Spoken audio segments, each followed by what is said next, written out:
안녕하세요. 고전의 지혜입니다. 구독과 좋아요 부탁드립니다. 옛날 어느 마을에 좋아하는 것도 관심사도 각기 달랐지만 어릴 적부터 친하게 지낸 세 친구가 있었다. 중마고 세 친구는 서로를 응원하거나 때론 경쟁도 하면서 자신들의 꿈을 이루었다. 한 친구는 사람의 기륭하복이 궁금하여 주역 등을 공부해서 점을 잘 보기로 유명한 점쟁이가 되었고, 또 한 친구는 사람에게 복을 가져다 주는 터가 궁금하여 풍수지리를 공부해 묘자리나 집터를 잘 보는 이름난 직관이 되었으며, 또 다른 친구는 병자를 치료하는 것이 궁금한지라 동의보감 등 의사와 의술을 공부하여 치료 잘하기로 소문난 의원이 되었다. 세 사람은 제각각 하는 일은 다르지만 여전히 서로가 각별했고, 하루가 멀다 하고 틈만 나면 자리를 함께 했다. 그러던 어느 날 평소처럼 모인 자리에서 닭배기를 앞에 놓고 약간의 치기도 오르고 하니, 세 친구는 자기가 하는 일에 대한 자부심과 또 친구들과의 경쟁심이 발동해서 최근에 자기가 한 일들을 얘기하며 자기 자랑을 시작하였다. 아, 글쎄, 몇 해 전에 선친의 묘를 잘 쓰게 해주어 자식이 과거 급제했다고 김진사가 나에게 귀한 비단을 주었지 뭔가. 그래, 나는 며칠 전에 한양에서 최대감이 와서 오래된 회소병을 침 한 방으로 낫게 해드렸더니 큰 돈을 두고 갔네 그려. 아유, 말도 말게. 나는 오늘 아침 나절에 관아에 불려가 점을 쳐서 오래된 미제 사건을 해결하고 왔다네. 완님이 앓던 일을 뽑아주어 고맙다고 크게 치사를 하며 범인에게 걸린 현상금을 주시더구먼. 이렇게 세 친구는 기존에 자기가 해결했던 일들을 조금은 과장되게 살을 덧붙여가며 자기가 더 용하다고 자랑을 이어갔다. 그러던 중 한 친구가 뭔가 생각에 몰두한 듯하더니 친구들을 호기심 어린 눈빛으로 바라보며 한 가지 제안을 했다. 여보게들, 우리가 하는 일이 달라 누가 더 용한지 우열을 가리기가 쉽지 않으니 우리가 함께 길을 떠나 문제를 해결한 후에 사람들의 반응을 보면 누가 더 용한지 알 수 있지 않겠나? 어디 한번 누가 더 용한지 내기를 해보세나.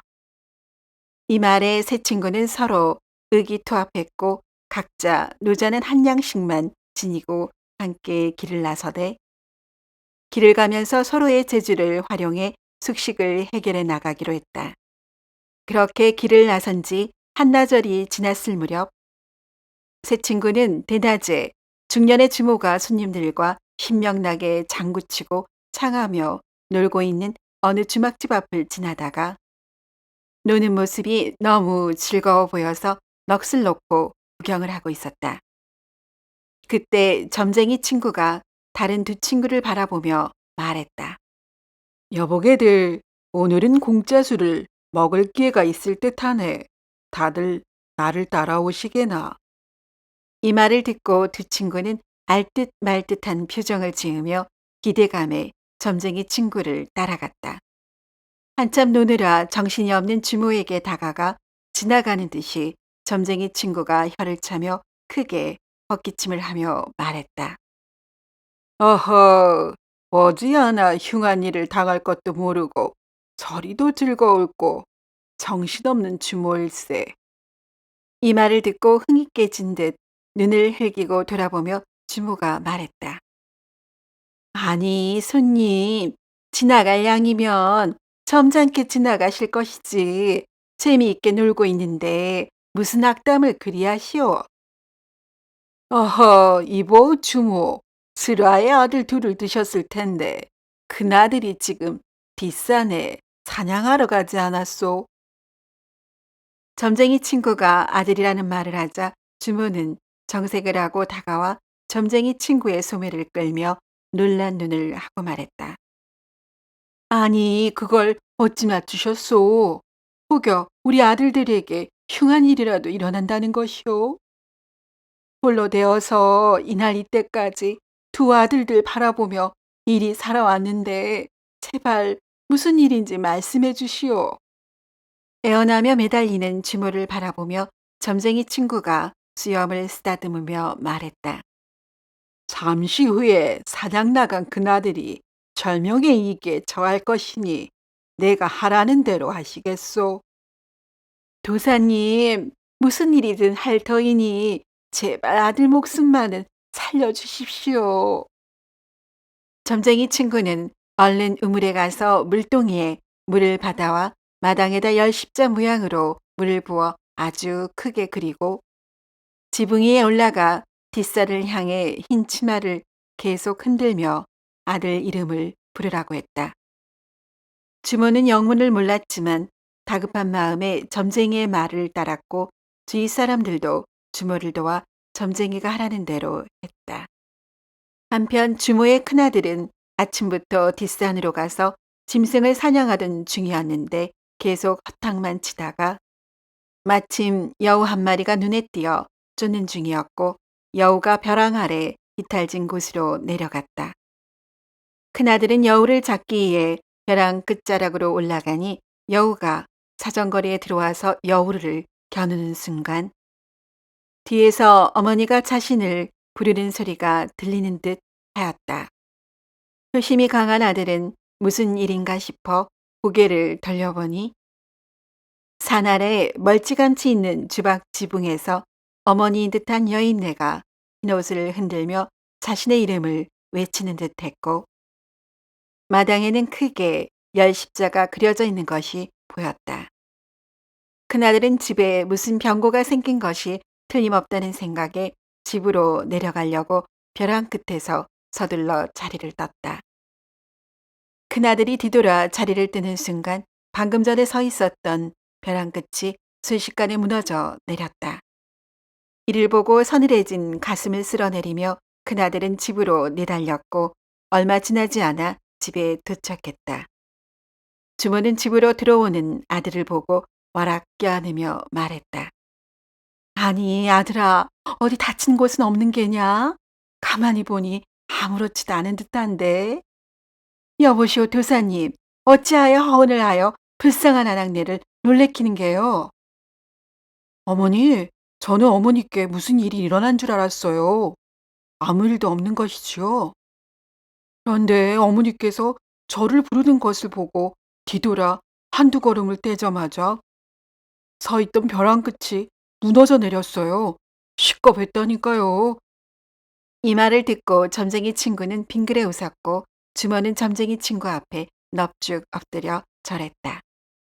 아이고 도사님, 덕분에 우리 귀한 큰아들이 살았습니다요. 평생의 은인이십니다요. 고맙습니다.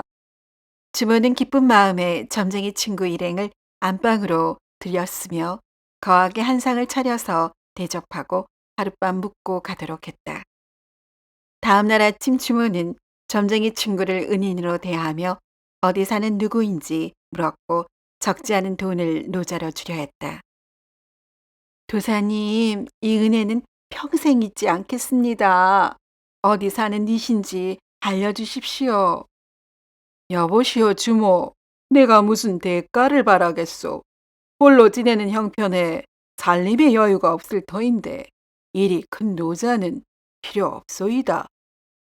점쟁이 친구는 주모의 간청에 못 이겨 사는 곳과 성만을 알려주고 노자로 성냥만 받고는 친구들과 다시 길을 떠났다. 주모는 점쟁이 친구 일행이 멀리 사라질 때까지 배웅을 했고 그날 이후로 이 일을 주막에 머무는 사람들에게 전했으며 소문은 순식간에 멀리 퍼졌다. 다시 새 친구는 길을 떠났고 점쟁이 친구의 공을 칭찬하며 길을 가다 보니 어느덧 저녁 무렵이 다 되었다. 새 친구가 길을 가는 중에 갑자기 가마 한 채가 새 친구 일행을 밀치면서 지나갔다. 일행이 놀라 넘어질 뻔하자 한 친구가 가마꾼들을 불러 세우며 호통을 쳤다. 아니, 여보시오들, 이런 경우가 어딨어? 다칠 뻔하지 않았어? 무슨 급한 일이기에 앞서가는 사람을 못 본단 말이오. 이 말을 듣고 가마꾼들이 주춤하며 고을 원님의 외동딸이 산기가 있는데 3일 동안 아기가 나오질 않아서 용하다는 의원을 모시러 급히 가는 중이라고 했다. 이 말에 의원 친구가 앞으로 나서며 원님 댁이 어디인지를 물었고 친구들에게 원님 댁으로 가보자고 했다. 두 친구들은 호기심 어린 얼굴로 의원 친구를 따라서 원님 댁으로 갔다. 원님 댁에 도착하니 이미 여러 의원들이 줄을 선 채로 자기 차례를 기다리고 있었다. 의원 친구는 앞줄에 선 의원을 통해 산모의 증상을 들었고 잠시 후에 앞으로 나서며 크게 소리쳤다. 어허, 산모와 아기의 목숨이 경각에 달렸는데 나의 뛰어난 의술에 이리도 한가하게 차례를 기다리다니 참으로 안타깝구나. 이 말을 듣고 고을 언님이 산모의 방 앞에서 서성이다가 뒤돌아보았으며 의원 친구의 나그네 행색을 보자 눈총을 주었다. 아니, 늦게 왔으면 순서를 잠잡고 기다릴 것이지. 어찌 이리 소란을 피우는 게요? 이 말을 듣고 의원 친구가 앞으로 나서며 바로 산모를 고치겠다고 자신 있게 말했으나 원님은 초라한 행색을 보고 못 믿어하며 다시 꾸짖었다. 그런데 이를 옆에서 지켜보던 원님의 아버지가 의원 친구를 먼저 드리도록 하자 아들인 원님은 마지못해 그리하도록 했다. 의원 친구는 산모의 방에 들어가자마자 산모를 제외하고는 방에 있던 의원이며 사람들을 모두 나가라고 했다. 이번에도 원님의 아버지가 이어서 호령하여 주춤주춤하는 사람들을 빨리 나가라고 하자 방에는 산모와 의원 친구만 남게 되었다. 의원 친구는 자리에 앉자마자 산모의 용태를 살폈고 잠시 후 진통에서 침을 꺼내어 주저없이 산모의 배를 찔렀다. 그러자 잠시 후 아기의 울음소리가 크게 울렸고 이어서 아기의 울음소리가 한 차례 더 울렸다. 산모는 건강한 사내아이 둘을 한꺼번에 순산했으며 아기 울음소리를 듣고 할아버지를 비롯해서 가족들이 기뻐했다. 여보시게 의원 양반, 며칠을 고생하던 소녀를 이리도 쉽게 순산하게 하니 편작이 따로 없어이다 그려. 할아버지는 어떻게 치료했는지와 보조개에 올려야 하니 어느 아이가 먼저 나왔는지를 이어서 물었다. 어르신, 본디 태중의 아기는 손을 한번 쥐면 잘 놓지 않는 습성이 있는데 동생이 형의 탯줄을 꽉 쥐고 있어서 형이 못 나오게 되었고 동생 역시 뒤따라 나오지 못하는 형국이었습니다. 형의 탯줄을 꽉 쥐고 있는 동생 손에 새끼손가락에 침을 놓으니 깜짝 놀라 손을 펴게 되자 자유로워진 형이 나오게 되었고 이어 동생도 나온 것입니다. 하여 새끼손가락에 침 맞은 자국이 있는 아들이 동생입니다. 이 말을 듣고 모든 사람들이 무릎을 치며 혀를 내둘렀으며 다들 신이라고 칭찬하였다. 할아버지는 의원 친구 일행을 융숭하게 대접하며 며칠 머물다 가도록 했고 길을 떠날 때는 큰 돈을 노자로 주려했다.